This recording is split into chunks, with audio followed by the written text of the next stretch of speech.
আজি নগাঁৱৰ ৰূপহীহাটত আমাৰ কংগ্ৰেছ দলৰ জ্যেষ্ঠ নেতা আৰু ধুবুৰীৰ সাংসদ ৰকিবুল হুছেইন ডাঙৰীয়া এখন দলীয় সভাত অংশগ্ৰহণ কৰিবলৈ যাওঁতে তেওঁক ৰাস্তাত মুখত ক'লা কাপোৰ পৰিধান কৰা এটা দুৰ্বৃত্তৰ দলে তেওঁক প্ৰাণে মৰাৰ কাৰণে এটা আক্ৰমণ চলাইছিল। কিন্তু সৌভাগ্যবশতঃ তেওঁক বিশেষ ক্ষতি কৰিব নোৱাৰিলে। তেওঁৰ লগত থকা তেওঁৰ নিৰাপত্তাৰক্ষী আৰু অন্যান্য দলীয় কৰ্মীসকলৰ সহায়ত ৰকিবুল হুছেইনে কোনোমতে তেওঁৰ প্ৰাণ তাত বচাই আহিবৰ কাৰণে সক্ষম হৈছে। এই ঘটনা অসমৰ ৰাজনীতিত এটা অতি লোমহৰ্ষক ঘটনা বুলি ক'ব লাগিব আৰু নজিৰবিহীন ঘটনা বুলি ক'ব লাগিব। আমি এই ঘটনাক তীব্ৰ ভাষাৰে আমি গৰিহণা দিছোঁ আৰু গৃহমন্ত্ৰীৰ দায়িত্বত থকা অসমৰ মুখ্যমন্ত্ৰী ডক্টৰ হিমন্ত বিশ্ব শৰ্মাৰ পৰা আমি তেওঁৰ প্ৰত্যুত্তৰ বিচাৰিছোঁ। কিয়নো এই ঘটনাই উদঙাই দিছে আজি ৰকিবুল হুছেইনৰ ওপৰত এগৰাকী সাংসদৰ ওপৰত যি দুৰ্বৃত্তই আক্ৰমণ কৰিছে।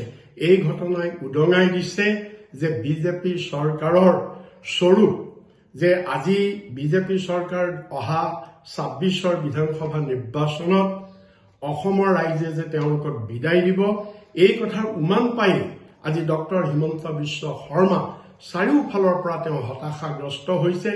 শেহতীয়াভাৱে তেওঁ গৌৰৱ গগৈক বিভিন্ন ধৰণৰ ষড়যন্ত্ৰত লিপ্ত কৰি তেওঁৰ পত্নীৰ নাম টানি আনি তেওঁ এটা তাত বিতৰ্ক সৃষ্টি কৰি তাত এটা তেওঁ সন্ত্ৰাস সৃষ্টি কৰিছে। তেওঁ শেহতীয়াভাৱে APSCৰ যিটো প্ৰতিবেদন, বিপ্লৱ শৰ্মা আয়োগৰ প্ৰতিবেদন, সেই প্ৰতিবেদন ৩ বছৰৰ আগৰ প্ৰতিবেদন তেওঁ গাপ দি ৰাখি এতিয়া নিৰ্বাচনৰ আগত সেই প্ৰতিবেদন উলিয়াই তাতো তেওঁ কংগ্ৰেছৰ পৰোক্ষভাৱে তৰুণ গগৈ ডাঙৰীয়াক আক্ৰমণ কৰি তেওঁ এটা নিজৰ হতাশাগ্ৰস্তৰ পৰিচয় দিছে।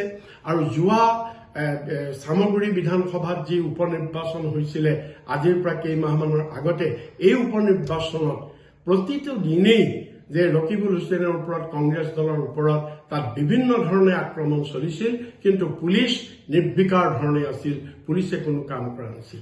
আৰু আজি ৰকিবুল হুছেইনৰ আক্ৰমণৰ যি ঘটনা, এই ঘটনাৰ যদি ভিডিঅ' ফুটেজ চায় তেতিয়াহ'লে দেখিব যে ভাৰতবৰ্ষত অসমত গণতন্ত্ৰ কোন দিশে গৈছে, যে আইনৰ ৰক্ষক তেওঁৰ লগত থকা দেহৰক্ষী নিৰাপত্তাৰক্ষীক সেই দুৰ্বৃত্তই আক্ৰমণ কৰিছে, মাৰ ধৰ কৰিছে, হাতৰ পৰা বন্দুক কাঢ়ি নিবলৈ তেওঁলোকে চেষ্টা চলাইছে। কিন্তু তৎসত্বেও পুলিচে আজিলৈকে কোনো ব্যৱস্থা কৰা নাই। আমি কংগ্ৰেছ দলে ৰকিবুল হুছেইনে বাৰম্বাৰ চামগুৰি নিৰ্বাচনৰ আগত আৰু চামগুৰি উপ নিৰ্বাচনৰ পিছত বাৰম্বাৰ তেওঁ অসম চৰকাৰক তেওঁ আবেদন জনাইছে। আমি কৈছো যে তেওঁৰ জীৱনৰ প্ৰতি নিৰাপত্তা, যে এই দুৰ্বৃত্তই আক্ৰমণ কৰাৰ কাৰণে তেওঁৰ জীৱনৰ প্ৰতি যিটো নিৰাপত্তা, তেওঁৰ নিৰাপত্তা বৃদ্ধি কৰিব লাগে। কিন্তু আজিলৈকে বিজেপি চৰকাৰে তেওঁৰ নিৰাপত্তা বৃদ্ধি কৰা নাইকিয়া। ইয়াৰ কাৰণটোৱে হৈছে যে বিজেপি চৰকাৰ এতিয়া এনেধৰণৰ বিহাৰ, উত্তৰ প্ৰদেশৰ যি এই ৰাজনীতি, যি হত্যাৰ ৰাজনীতি, ৰাজনৈতিক নেতাৰ হত্যাৰ ৰাজনীতি, এই হত্যাৰ ৰাজনীতি আজি অসমত বিজেপি চৰকাৰে হিমন্ত বিশ্ব শৰ্মাই আজি আৰম্ভ কৰিব বিচাৰিছে, তাৰে আমি উমান পাইছো। আৰু সেইকাৰণে আমি দৃঢ়তাৰে আমি দাবী কৰিছো যে হিমন্ত বিশ্ব শৰ্মাই ইয়াৰ উত্তৰ দিব লাগিব অসমৰ ৰাইজক, আৰু তেওঁৰ নিৰাপত্তা কটকটীয়া ব্যৱস্থা কৰিব লাগিব। আজি কংগ্ৰেছ দলৰ এগৰাকী যদি সাংসদৰ যদি আজি এনেকুৱা নিৰাপত্তা নোহোৱা হয়, তেতিয়াহ'লে সৰ্বসাধাৰণ ৰাইজৰ নিৰাপত্তা থাকিব ক'ত? গতিকে সেইকাৰণে আমি বিজেপি দলক, আমি ডক্টৰ হিমন্ত বিশ্ব শৰ্মাক, আমি এইটো বিজেপিৰ প্ৰৰোচনাত হৈছে, বিজেপিৰ গুণ্ডা বাহিনীৰ প্ৰৰোচনাত হৈছে। অসমত জংঘল ৰাজ চলাবলৈ, গুণ্ডা ৰাজ চলাবলৈ আজি হিমন্ত বিশ্বই আজি অসমত গুণ্ডা ৰাজ আৰু জংঘল ৰাজ চলাবৰ কাৰণে, গুণ্ডা ৰাজ জংঘল ৰাজৰ যোগেদি তেওঁ শাসন ক্ষমতা পুনৰ দখল কৰিবৰ কাৰণে তেওঁ সপোন দেখিছে।